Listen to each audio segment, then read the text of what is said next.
நான் சென்ற பாதை விசாலமும் அழகாகவும் தோன்றியது, என் கண்களை கவர்ந்து கொண்டதே. என் நிர்விசாரமும் அகங்காரமும் என்னை நியாயம் பேச வைத்தது, உம் சித்தம் செய்ய சிந்தை இல்லையே.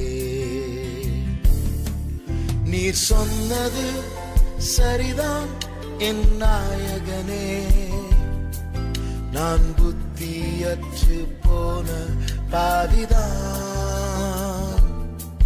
நீர் சொல்வதை செய்கிறேன் என் ஆண்டவரே, என்னை மன்னியும், என்னை மன்னியும் என் இயேசுவே.